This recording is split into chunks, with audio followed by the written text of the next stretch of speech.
Salam pemirsa, kita bertemu kembali melalui pendalaman Alkitab, pelajaran sekolah Sabat, dan kali ini kita coba mempelajari mengenai warisan yang tidak dapat binasa. Ini suatu pelajaran yang baik dari awal buku Petrus, 1 Petrus 1, dan kita bersuka cita karena di studio sudah ada Bapak Victor Tampu Bolon. Selamat datang Pak, apa kabar? Baik sekali, sehat. Dan di sebelah kanan saya ada Pak Kaunang.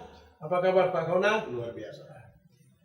Baik pemirsa, sebelum kita mulai diskusi kita ini, maka kita mulai dengan doa yang dipimpin oleh Bapak Kaunang. Silakan Pak. Kita satu di dalam doa.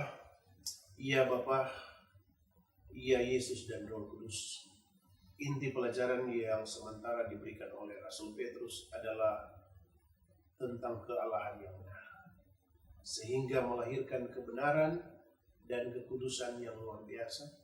Dan itulah yang Petrus angkat di dalam membawakan beberapa surat kepada jemaat-jemaat non-Yahudi maupun Yahudi. Terima kasih Bapa, terpujilah namamu, dan biarlah pelajaran ke depan dapat menjadi berkat bagi para pemirsa. Dalam nama Yesus Kristus kami sudah berdoa. Amin. Baik pemirsa, kita akan mulai diskusi kita melalui pembukaan buku 1 Petrus 1 yang akan kita pelajari bersama-sama. Mungkin Pak Victor dalam diskusi kita kali ini mengenai warisan. Ya. Mungkin kasih gambaran secara luas apa yang dimaksud dengan warisan. Silakan Pak Victor. Ya, ini di dalam 1 Petrus 1 ayat 22, ini ayatnya berbunyi seperti ini ya. Karena kamu telah menyucikan dirimu oleh ketaatan kepada kebenaran, sehingga kamu dapat mengamalkan kasih persaudaraan yang tulus ikhlas. Hendaklah kamu bersungguh-sungguh saling mengasihi dengan segenap hatimu. Jadi kalau dilihat bahwa saya katakan bahwa jemaat yang mula-mula ini memang adalah orang-orang yang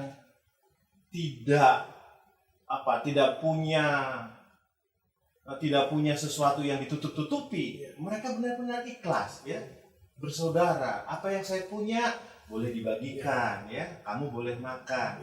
Kalau ada satu roti boleh dipecah seperti itu ya.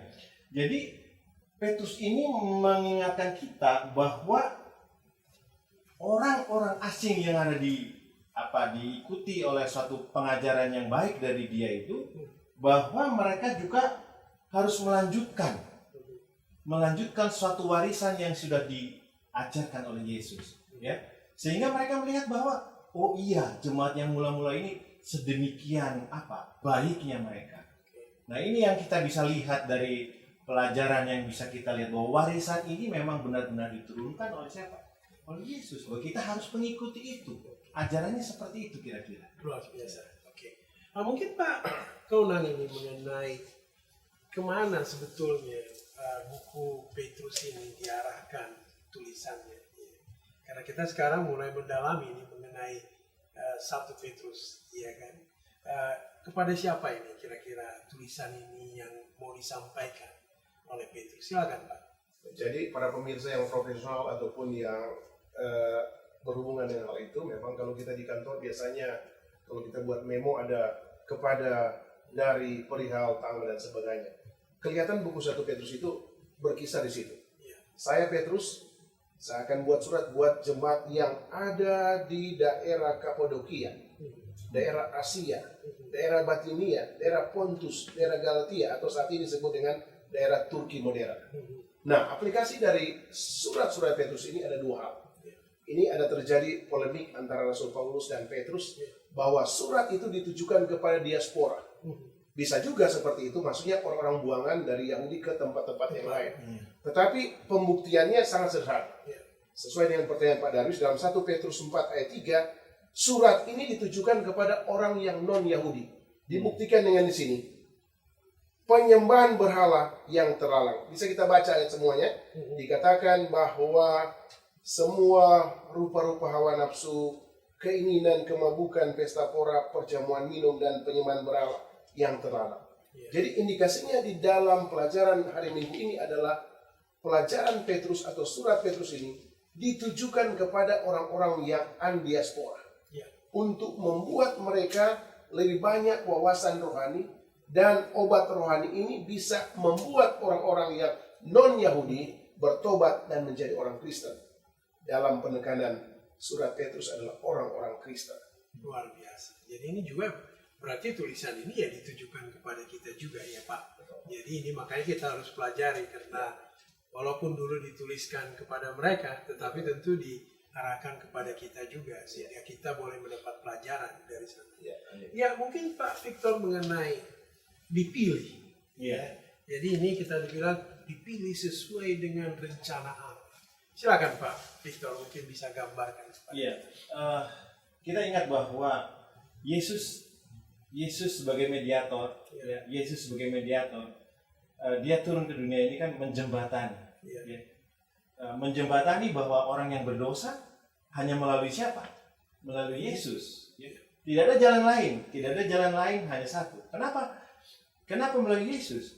Karena dia bisa menjadi mediator bagi kita orang yang berdosa untuk bisa masuk dan menetap kepada Allah. Kalau tidak melalui dia, tidak ada jalan lain. Seperti itu. Jadi dengan pertanyaan tadi bahwa kita dipilih, ya, dipilih artinya apa? Dengan kematian Yesus, maka satu-satunya jalan kalau kita mau untuk mengikut kegiatan yang sudah diajarkan Yesus, yaitu dia. Ya, tidak ada jalan lain. Maka kita, ya, menjadi terpilih. Satu-satunya jalan. Karena ini memang rencana Allah. Betul sekali. Sejak jatuh ke dalam dosa, maka rencana Allah adalah menyelamatkan kita dari dosa melalui kematian dan kebangkitan Yesus. Itu. Jadi kita menjadi orang pilihan ya Pak. Ya. Kita ini orang istimewa. Orang istimewa. Bukan orang biasa-biasa saja, tetapi malah Allah sendiri yang memilih kita sesuai dengan rencananya untuk boleh masuk kepada tempat yang disediakannya. Salam, kami dari ASI Jakarta ingin mengajak saudara-saudari bergabung dengan organisasi ASI Jakarta. ASI adalah singkatan dari Adventist Layman Service and Industry, adalah sebuah organisasi resmi yang dibentuk oleh Gereja Advent sedunia sebagai sarana untuk kita orang awam. Apakah profesi saudara sebagai pengusaha, pegawai, profesional, trainer, pengacara, accountant, dokter maupun perawat, untuk bersama-sama mendukung dan ikut aktif dalam mengabarkan kabar baik di dunia usaha dimanapun profesi Anda masing-masing. Di ASI ini kita dapat juga berbagi pengalaman pada sesama, bagaimana pekabaran ini dapat sampai kepada orang lain, dan kita dapat juga membagikan kepada sesama dan komunitas kita perkembangan dunia usaha, pelatihan, kesempatan usaha, sehingga kemajuan dan peluang usaha dapat dibahas bersama untuk kemajuan anggota ASI. Mari bergabung dengan ASI Jakarta. Mari kita bersama membawa pekabaran baik ini di lingkungan profesi kita. Kunjungi website ASI Jakarta. Kami menunggu kehadiran saudara-saudari. Salam. Inilah anakku yang kupilih. Dengarkanlah dia. Itu Mewu. Di dalam proyek Alkitab Suara ini saya berperan sebagai Maria Ibu Yesus. Betulnya apa yang tadi saya lakukan gitu ya, saya nangis gitu ya, membayangkan saya sebagai seorang ibu melihat anak saya disiksa, anak saya dihina, dipermalukan, dianggap tidak layak, bahkan penjahat aja bisa lebih dilayakkan daripada anak saya gitu ya. Itu sedihnya pasti luar biasa.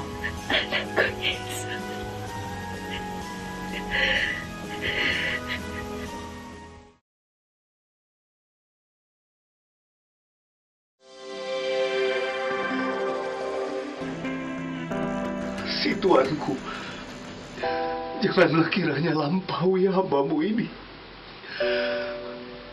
Biarlah diambil air sedikit, basuhlah kakimu, dan duduklah beristirahat di bawah pohon ini.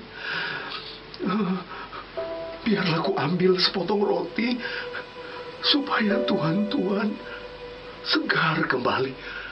Kemudian, bolehlah Tuhan meneruskan perjalanan. Telah mengaruniakan kepadaku anak yang lain sebagai ganti Habel. Sesuai dengan firman Tuhan, Roma 10 ayat 17, iman itu timbul dari pendengaran, dan pendengaran oleh sabda Kristus.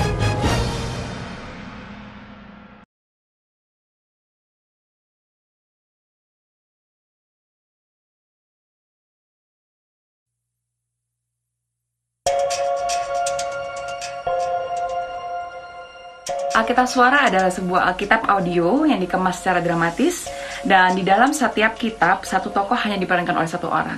Jadi hingga saat ini jumlah volunteer kami telah mencapai 600 orang dan itu akan terus bertambah. Kita juga menambahkan sound effect dan music scoring yang melibatkan live orchestra supaya kita yang mendengarkan bisa ikut mengalami kisah-kisah di dalam Alkitab dengan cara yang jauh lebih menarik tentunya.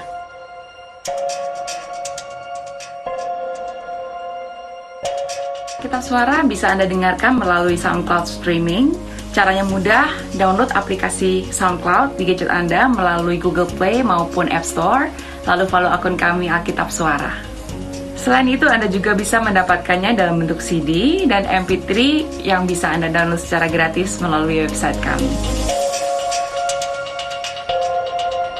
Mungkin Pak, kaunan kita coba lihat ini tema-tema kunci daripada buku 1 Petrus di awal-awal ini. Apa kira-kira mungkin 1 Petrus 3-12.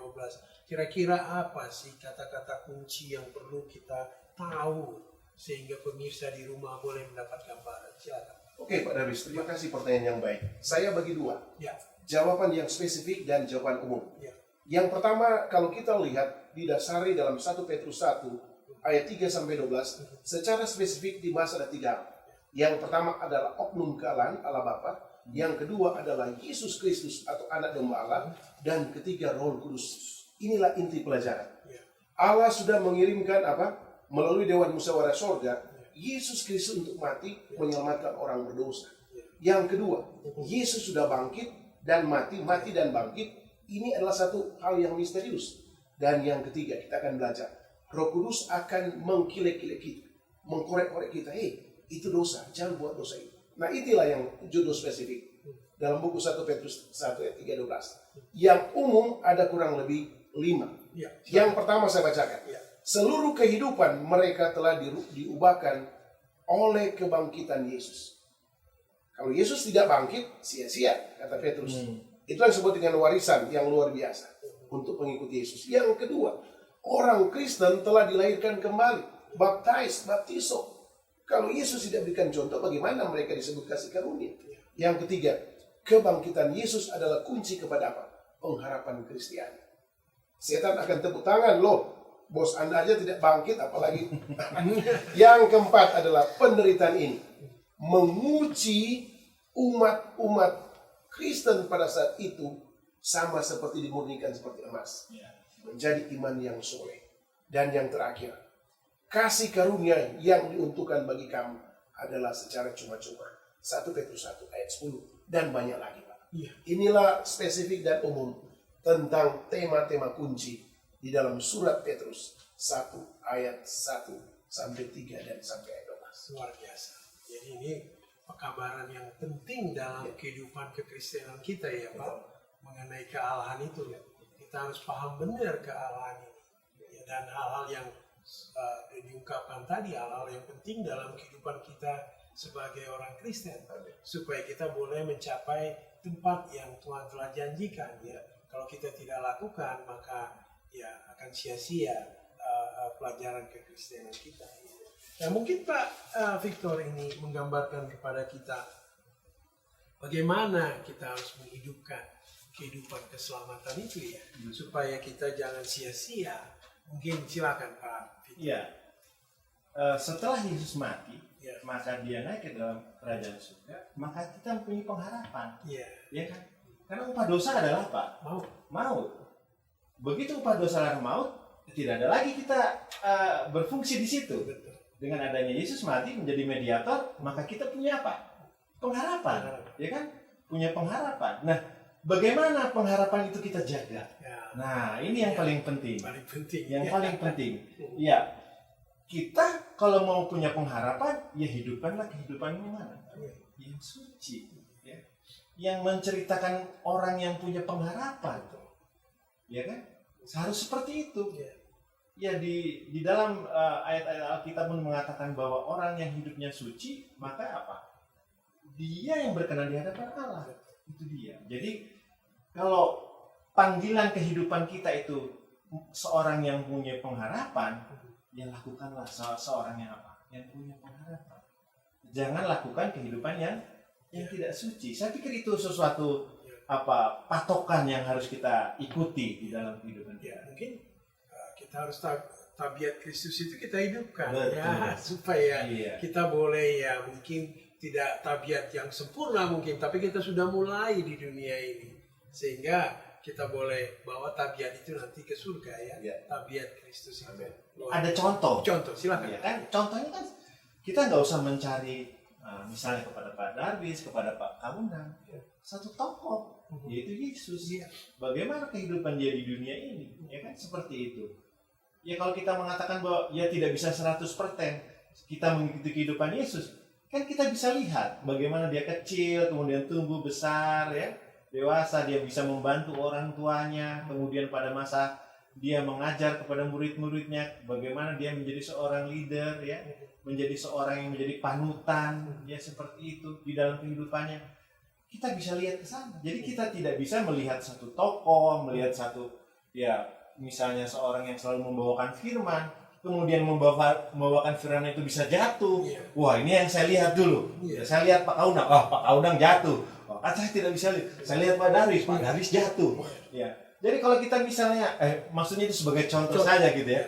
Nah, kalau kita melihat kepada satu gambaran tokoh yang kita lihat adalah Yesus, itulah yang menjadi patokan kita. Jangan kita melihat kepada orang.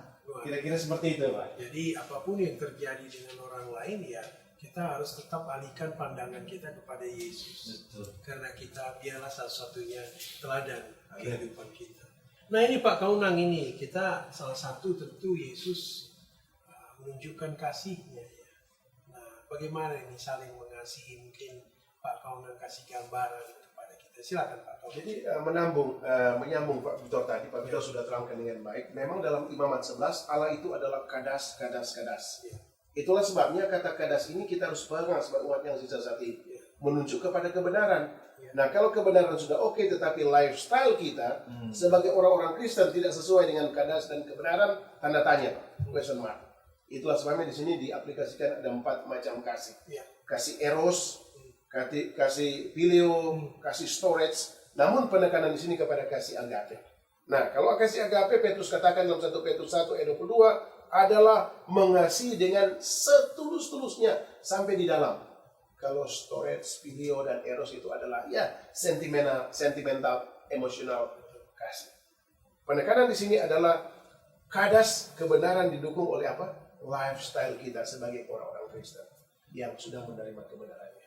Jadi kita dinilai dari kekristenan kita dari lifestyle kita. Karena orang akan lihat, orang akan pekabaran itu kan sampai kepada orang lain. Karena lifestyle kita bisa dilihat. Apakah kita benar-benar seorang Kristen? Luar biasa. Salam pemirsa. Kami dari ASI Jakarta mengundang semua anggota ASI Jakarta untuk berpartisipasi dalam memberikan pekabaran ini kepada semua orang. Jika saudara mempunyai pengalaman yang menarik di dalam mengabarkan kebenaran ini kepada orang lain, kami mengundang untuk menghubungi ASI Jakarta. Sehingga kita boleh rekam semua pengalaman yang menarik ini. Dan boleh kita siarkan melalui saluran TV DKI Conference.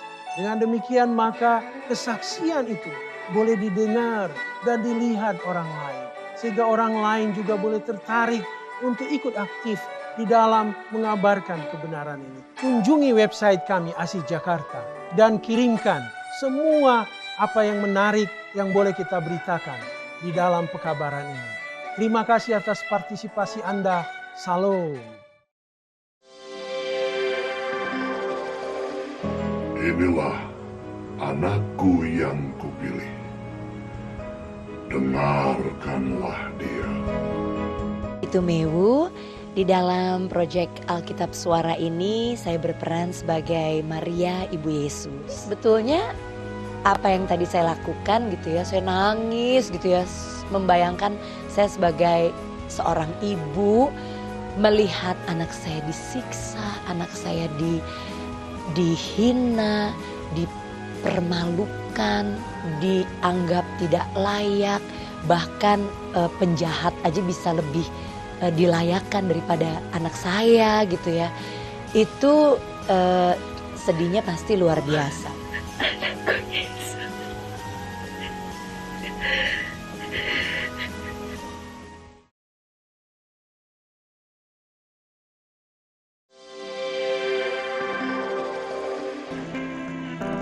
Si Tuanku, janganlah kiranya lampaui hambamu ini.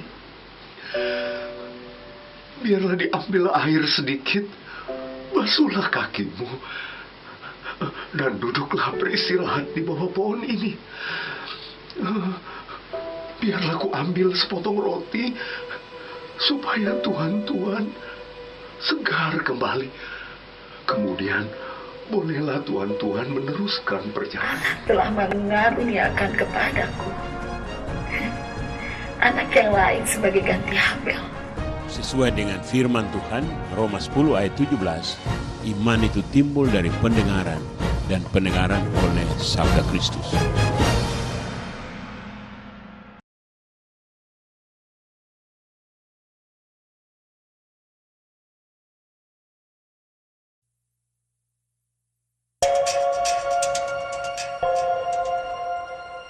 Alkitab Suara adalah sebuah Alkitab audio yang dikemas secara dramatis, dan di dalam setiap kitab, satu tokoh hanya diperankan oleh satu orang. Jadi hingga saat ini jumlah volunteer kami telah mencapai 600 orang dan itu akan terus bertambah. Kita juga menambahkan sound effect dan music scoring yang melibatkan live orchestra supaya kita yang mendengarkan bisa ikut mengalami kisah-kisah di dalam Alkitab dengan cara yang jauh lebih menarik tentunya.